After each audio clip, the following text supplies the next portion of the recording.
अगर किसी इंसान के साथ रिश्ते में आने से पहले ही आपको ये पता चल जाए कि वो इंसान एक नार्सिसिस्टिक पर्सनैलिटी है, तो हो सकता है आपका बहुत सारा समय, आपके बहुत सारे इमोशंस और आपको भविष्य में होने वाली बहुत सारी हरासमेंट से आपका बचाव किया जा सकता है। अब देखिए, किसी इंसान के मन में क्या बात चल रही है, ये तो पूरी तरह से एक्यूरेट कोई भी नहीं बता सकता 100% को।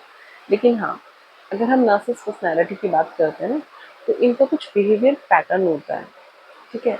उसी आधार पे इनका पूरा बिहेवियर चलता है। तो अगर मान लीजिए आप भी इस तरह के किसी इंसान के साथ में रिलेशनशिप में हो या जाने के बारे में सोच रहे हैं, या आप थोड़े डाउटफुल हैं इनकी पर्सनैलिटी को लेकर, तो आप इस वीडियो को देखिए। मैंने बहुत ही माइन्यूटली इनकी पर्सनैलिटी को ऑब्जर्व किया है और निश्चित रूप से आपको हेल्प ज़रूर मिलेगी। आखिर एक जो नार्सिसिस्ट पर्सनैलिटी पर्सन है, वो आपको किस बेसिस पे चुनता है? तो उनका सबसे पहला जो मुख्य चीज़ होती है ना, वो होती है आपका ओवर केयरिंग नेचर। अगर आपका नेचर बहुत ज़्यादा ओवर केयरिंग है ना, बहुत से लोगों का नेचर बहुत ज़्यादा ओवर केयरिंग होता है, तो वो आपको बिल्कुल अपनी फर्स्ट उनकी प्राथमिकता में आप रहेंगे, क्योंकि उनको चाहिए होता है एक बेबी सिटर। जी हाँ, उनको एक बेबी सिटर चाहिए होता है, 24 घंटे उनका ध्यान रखने के लिए, 24 घंटे जो बच्चे की तरह उन्हें गोद में उठाए रखें। उनको ऐसा एक पर्सन चाहिए होता है। और क्योंकि उन्हें कंपेनियन की ज़रूरत होती नहीं है, कंपेनियन नहीं चाहिए होता उनको कभी भी, उनको सिर्फ बेबी सिटर चाहिए होता है। तो अगर आप में ये ओवर ओवर केयरिंग वाला नेचर है ना, केयरिंग तो सब होता है रिलेशनशिप में, देखो एक हस्बैंड वाइफ भी एक दूसरे के लिए केयरिंग होते हैं, गर्लफ्रेंड बॉयफ्रेंड भी होता है, जो रिलेशनशिप होती है एक दूसरे के लव को लेकर, वो तो केयरिंग होता है। लेकिन जो ओवर केयरिंग नेचर होता है ना बहुत से लोगों का, ये इन लोगों के लिए वो बिल्कुल सॉफ्ट टारगेट होता है, क्योंकि उनको पता है कि मेरी जो इच्छा है ना यहाँ पे फुलफिल होने वाली है। दूसरा जो इनको इंसान में गुण चाहिए होता है, वो होता है कि ब्लाइंडली इनकी बातों को फॉलो करने वाला इंसान। क्योंकि इनको ना तर्क वितर्क करने वाला इंसान नहीं चाहिए, क्योंकि तर्क वितर्क की बात ये है कि सामने वाले में तो ये दिमाग मानते ही नहीं है, सामने वाले को तो बिल्कुल पागल और मूर्ख समझते हैं, ठीक है? और जब ये रिलेशनशिप में होते हैं ना, तो स्टार्टिंग में तो नॉर्मल बिहेव करते हैं, पर बाद में आके अपने पार्टनर जो होता है ना, उसको हमेशा ऐसा ही रियलाइज कराते हैं कि तुम एकदम बिल्कुल नील हो, तुमको कुछ नहीं आता है, तुम जीरो हो, तो तुम तो तर्क वितर्क कर ही नहीं सकते हो। तो अगर आप बहुत जल्दी कंट्रोल हो जाते हो लोगों से, या आप बहुत जल्दी मैनिपुलेट हो जाते हो, तो आप इनके लिए एकदम परफेक्ट हो, क्योंकि इनका बहुत ही ज़्यादा कंट्रोलिंग नेचर होता है, बहुत ज़्यादा मैनिपुलेटिव नेचर होता है इनका।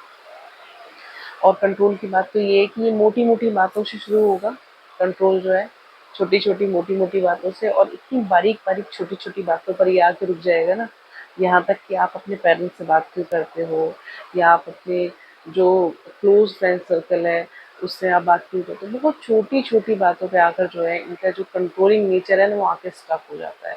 बिल्कुल, मतलब आपको एक टाइम पे तो आपको ऐसा लगेगा कि अगर आपको सांस भी लेनी है ना, तो आपको इनसे पूछ कर सांस लेनी है।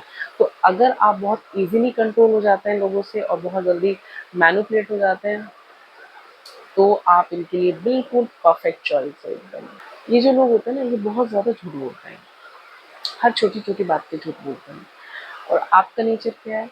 आपका नेचर है इनके जो झूठ है उनको इग्नोर कर देने का, ठीक है? उनको बहुत ज़्यादा इम्पोर्टेंस ना देने का, या झूठी कहानी जो ये आपको सुनाता है आप उसको बिलीव कर लेते हैं, ठीक है? तो एक तो ये झूठ बोलते हैं, आप उसको क्या करते हैं, झूठ को इग्नोर कर देते हैं, बहुत ज़्यादा उसको इम्पोर्टेंस नहीं देते हैं। और कोई भी छोटी या बड़ी कुछ भी गलती जितनी बार भी वो करे जा रहे हैं ना, आप उन गलतियों को माफ़ करते चले जा रहे हैं। इनको एक ऐसा इंसान चाहिए होता है, क्योंकि इनकी आदत होती है, ये गलतियाँ करेंगे, उन गलतियों को दोहराते रहेंगे और आके आपसे तुरंत सॉरी बोल देंगे, आपसे माफ़ी माँग लेंगे, तो आप इनको माफ़ कर देंगे। और इनका ये नेचर जो होता है ना, कंटिन्यूअस चलता ही रहता है, लेकिन ये अपनी गलतियों में कभी सुधार नहीं करते हैं, कभी सुधार नहीं करते हैं। ये गलतियाँ करेंगे और आप इन्हें माफ़ करते रहेंगे। यही इनका एक पैटर्न है और ये पूरी लाइफ़ जो है पैटर्न चलता रहेगा। कोई इम्प्रूवमेंट जो है वो होनी नहीं है इनके बिहेवियर में। इनको ना ऐसा लगता है कि सारी दुनिया ना इनकी इर्द-गिर्द घूमती है। इनसे ज़्यादा इम्पोर्टेंट ना इस दुनिया में कोई नहीं होता है, किसी को इम्पोर्टेंस नहीं देते अपने से ज़्यादा, ठीक है? अगर आपने इनको ये जता दिया कि तुम मेरी ज़िंदगी में इतने ज़्यादा इम्पोर्टेंट हो कि मेरे माता-पिता भी नहीं है, मैं उन्हें भी इग्नोर करके एक साइड कर दूँगा, तो बस इनको लगेगा इस इंसान के लिए मैं भगवान हूँ और इन्हें यही चाहिए।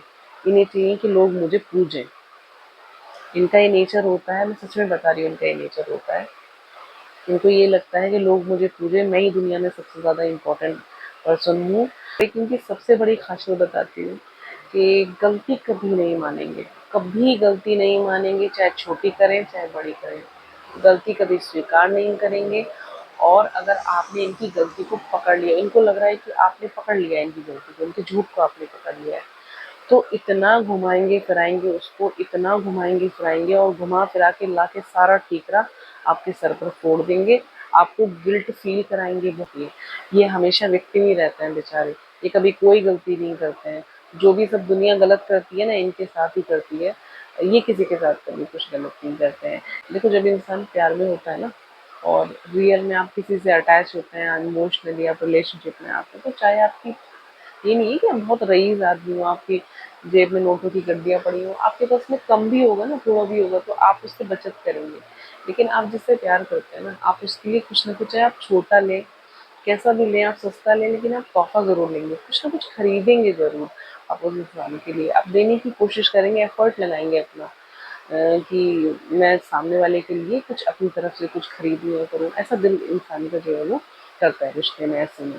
लेकिन इनके साथ क्या होता है, अगर आप इनके लिए कुछ कर रहे हैं तो इनको बहुत मज़ा आएगा। और ये ऐसा ज़ाहिर करेंगे, जब आप इनके ऊपर पैसे खर्च करेंगे ना, तो ये ऐसा ज़ाहिर करेंगे कि इनके ऊपर पैसे खर्च करना आपकी ज़िम्मेदारी है, ठीक है? और अगर मान लीजिए पैसे पैसे खर्च करते नहीं हैं आपके ऊपर, लेकिन अगर इन्होंने गलती से कुछ थोड़ा बहुत खर्चा आपके ऊपर कर भी दिया 2-4 रुपए का, तो ये उसका ऐसा आडंबर, ऐसा ढोंग पूरा ऐसे रचाएँगे आडंबर, कि जैसे इन्होंने आपके लिए ताजमहल जो है बना दिया है। मेरे कहने का मतलब ये है कि दूसरे जब इनके लिए कुछ करते हैं ना, तो उनकी बड़ी चीज़ों को भी ये इतना छोटा-सा बना देते हैं, ठीक है? और अगर ये एक छोटी-सी चीज़ भी किसी के लिए करते हैं ना, पहले तो करते नहीं हैं ये। अगर करते हैं ना छोटी, क्योंकि स्वार्थ से भरे हुए इंसान हैं, हर हर एक्शन इनका स्वार्थ से भरा हुआ होता है। तो अगर छोटा-सा भी, इतना सा भी कोई काम ये करते हैं ना, तो उसको इतना बड़ा बना-बना के प्रेज़ेंट करते हैं आपके सामने, कि आपको अपने आप को छोटा फ़ील होने लग जाता है। ये बहुत ज़रूरी बात है ना इनके बारे में, वो है इनका अब्यूज़िव बिहेवियर। ये वर्बल, इमोशनल, फिज़िकल हर तरीके से अब्यूज़िव होते हैं। हो सकता है एक आध परसेंट ऐसे केस हों कि नहीं हो, कभी ज़रूरी नहीं है कि, लेकिन मैक्सिमम केसेज़ में अब्यूज़िव होते हैं। फिज़िकली नहीं है तो वर्बली होंगे, होते हैं अब्यूज़िव, ठीक है? तो अगर आपके साथ भी कोई ऐसा पार्टनर है, आपको लग रहा है कि अब्यूज़िव हो रहा है, तो देखो, बहुत ज़्यादा ना लंबा समय मत लेना कि आप सोचते रहें कि उसने गलती कर दी एक बार, और फिर उसने आके सॉरी बोल दिया, फिर आपने भी उसको माफ़ कर दिया कि चलो ठीक है, आइंदा नहीं होगा। फिर दोबारा वो चीज़ हो रही है, फिर तीसरी बार हो रही है, फिर चौथी बार हो रही है, कोई इम्प्रूवमेंट नहीं हो रहा है, बस वो रिपीटेशन हो रहा है। क्योंकि इनका तो है ही है, इनका तो एक पूरा पैटर्न होता है। मैंने कहा ना कि इनको सुधरना नहीं होता है, इनको सिर्फ सॉरी बोलना होता है, क्योंकि इन्होंने देख लिया कि आपकी माफ़ करने की आदत है, तो ये फॉर ग्रांटेड लेते हैं उस चीज़ को, ठीक है?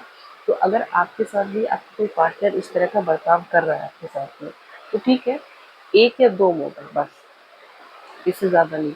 इससे ज़्यादा लंबा खींचना मत, वरना ज़िंदगी जो है बिल्कुल ख़राब हो जाएगी। ये मत सोचना कि ये इंसान सुधर जाएगा, ये इंसान आगे जाके ऐसा नहीं करेगा, ऐसा कुछ नहीं होता है। आप जितना माफ़ करते जाओगे, इनका बर्ताव उतना ही ज़्यादा ख़राब होता जाएगा। अगर आप ऐसे इंसान के साथ में रिलेशनशिप में हो, तो झेल रहे होगे भाई, बहुत ही खराब वाला झेल रहे होगे।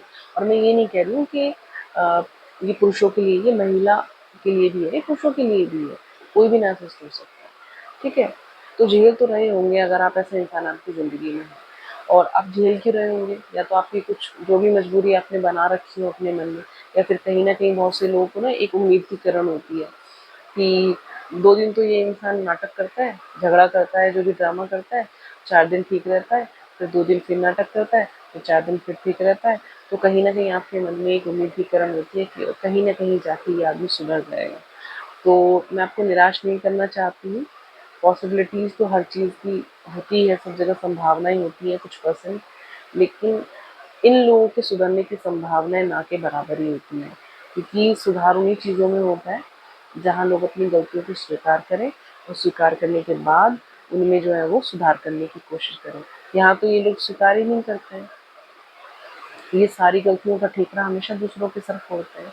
तो जो इंसान स्वीकार ही नहीं करता वो सुधार भी नहीं कर सकता है। अगर आपको ये लग रहा है ना कि कोई इंसान आपके लिए सुटेबल नहीं है, ठीक है, उसका बर्ताव आपको पसंद नहीं है, वो आपको रिस्पेक्ट नहीं देता है, वो आपको एक कंपेनियन की तरह फील नहीं कराता है, आपको उसके साथ में सिक्योर फील नहीं होता है, रिलेशनशिप में सब कुछ आप ही अपनी साइड से दे रहे हैं, या वो इंसान जो है वो आपको बिल्कुल प्राथमिकता में लेकर नहीं चलता है, या आपको लेकर बहुत ज़्यादा कंट्रोलिंग है, या आपको बहुत ज़्यादा मैनिपुलेट करता है, या आपको बहुत ज़्यादा गिल्ट फील कराता है, या आपको बहुत ओवर ओवर क्रिटिसाइज करता है, तो मैं तो आपसे ये रिक्वेस्ट करूँगी कि आपको अपनी लाइफ के बारे में बेहतर डिसीजन लेने का पूरा पूरा अधिकार है।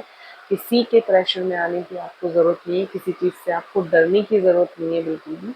अगर कोई इंसान बहुत ज़्यादा आपके साथ में रिजल्ट होने की कोशिश करता है, या आपको बहुत प्रेशराइज या किसी तरह से ब्लैकमेल करने की कोशिश करता है ना, तो आप अपनी फैमिली को जो है विश्वास में लेकर अपनी फैमिली को सारी बात जो है ज़रूर बताइए। और ऐसे इंसान से अगर आप पीछा छुड़ा सकते हैं तो बिल्कुल पीछा छुड़ाइए, डरने की बिल्कुल भी ज़रूरत नहीं है।